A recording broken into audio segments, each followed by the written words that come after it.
Béninoises, Béninois, mes chers compatriotes, il y a 60 ans, notre pays annonçait au monde sa souveraine volonté de se construire en nation et de se déterminer en État libre. En ces instants où nous nous apprêtons à célébrer le souvenir de cette mémorable proclamation, il est de mon devoir de réitérer l'hommage de la nation à mes illustres prédécesseurs qui ont entrepris de poser les jalons de l'édification et du développement de notre commune patrie. C'est donc avec respect que je renouvelle la reconnaissance de la nation à nos valeureux bâtisseurs de regrets et mémoire que sont messieurs Hubert Koutoukou Maga, Christophe Soglo, Sourou Migan Apiti, Justin Tometin Aomadegbe, Taïrou Kongaku, Maurice Kwandete, Alphonse Allé, Émile Derlin Zinsou, Paul-Émile de Souza et Mathieu Kérékou. J'adresse la même reconnaissance à ceux d'entre eux que nous avons encore la grâce de côtoyer, leur Excellence, Nicéphore Dieudonné Soglo et Thomas Boniyayi.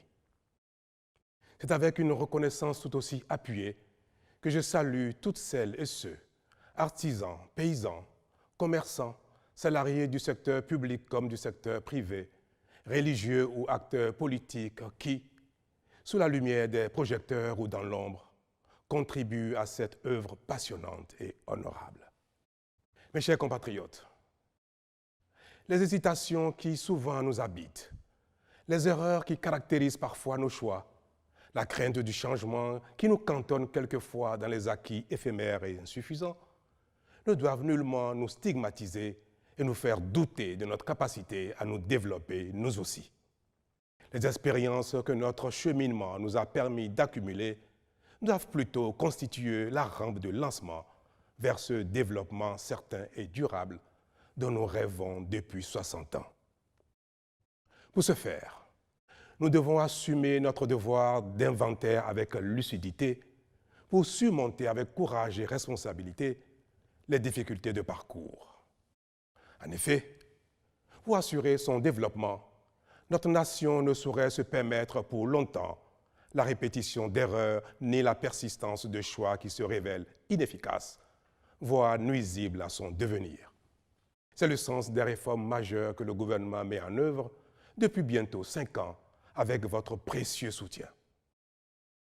Les résultats déjà perceptibles, de plus en plus appréciés et salués à l'international, traduisent la pertinence de l'option en faveur d'une vision claire pour le développement de notre pays et d'une gouvernance rigoureuse dans tous les secteurs, débarrassés de la corruption, des détournements et de la prévarication.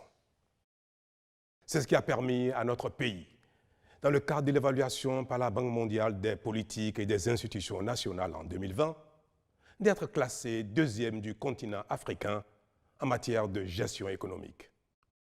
Avant cela, en 2019, le Bénin a été classé 1er des pays francophones d'Afrique en matière de transparence budgétaire par une structure internationale d'enquête, partenaire de la Banque mondiale, du FMI et de l'OCDE.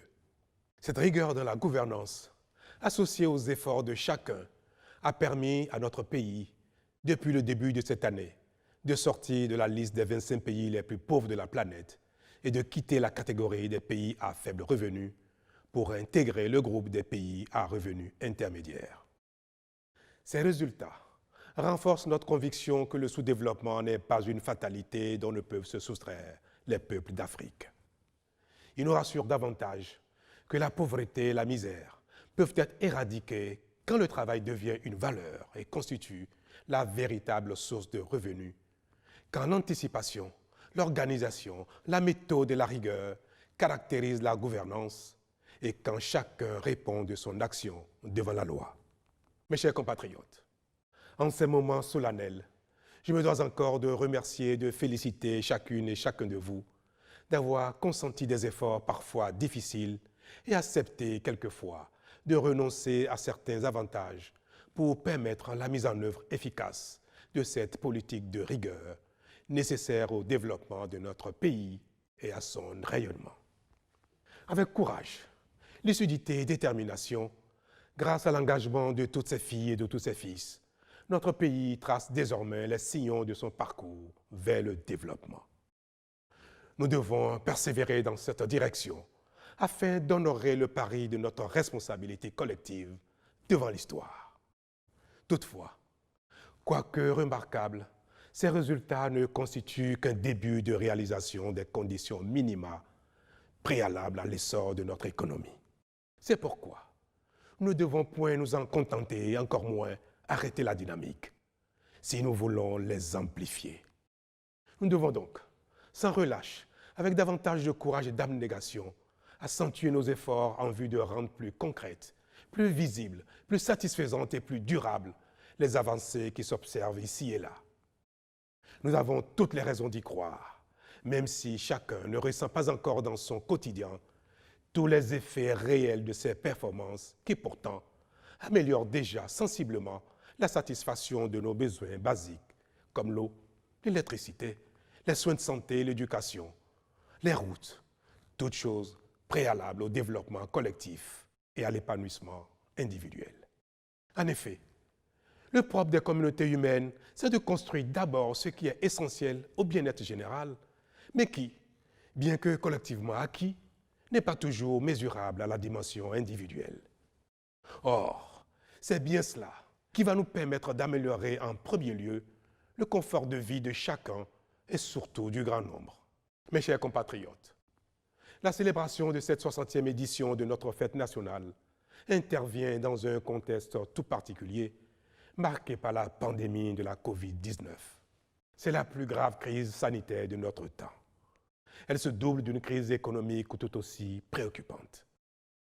Tous les pays sont confrontés, le Bénin aussi. Mais très tôt, le gouvernement en a pris conscience et a engagé des actions hardies pour la contenir.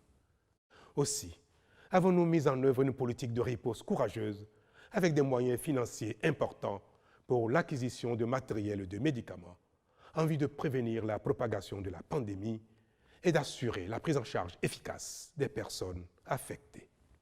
Mais en définitive, c'est le respect par chacun des mesures prescrites par le gouvernement et les autorités sanitaires qui renforcera davantage notre résilience collective et nous permettra de triompher plus rapidement de la pandémie.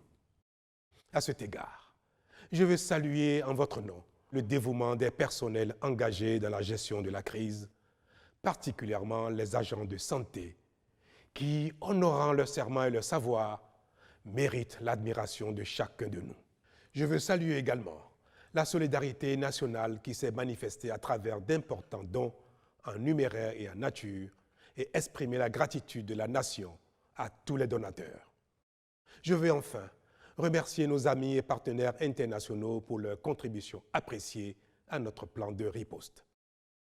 Chacun peut observer que le gouvernement mène le combat contre la pandémie sans renoncer à la mise en œuvre responsable de son programme d'action.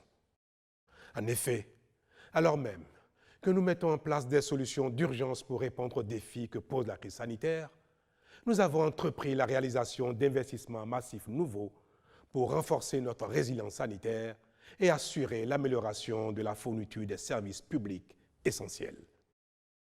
C'est l'occasion de féliciter et d'encourager tous les agents qui y travaillent sans désemparer, ainsi que tous les autres acteurs de la vie économique et sociale qui contribuent par leur activité et leur combativité à la satisfaction des besoins existentiels de nos populations.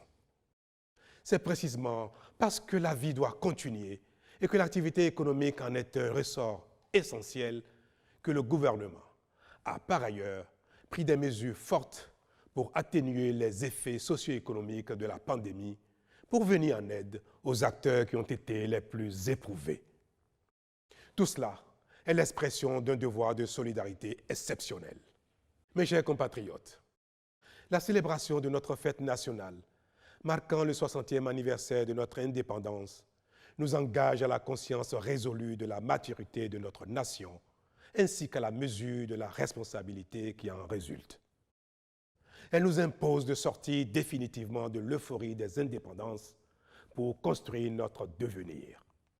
Car il n'y a pas de réelle indépendance, de réelle liberté sans développement qui nécessite le travail acharné et une prise de conscience effective de nos devoirs. Aussi, Devons-nous, Béninois de l'intérieur comme de l'extérieur, nous mobiliser davantage autour de nos idéaux de fraternité, de justice et de travail pour permettre à notre pays d'accéder à un avenir radieux et d'être de ceux dont la voix compte dans le concert des nations.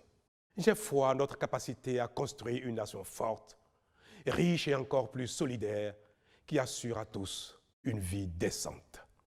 Dans cet élan, notre communauté doit demeurer bienveillante à l'égard de ses membres qui se sont mis en marge de ces règles.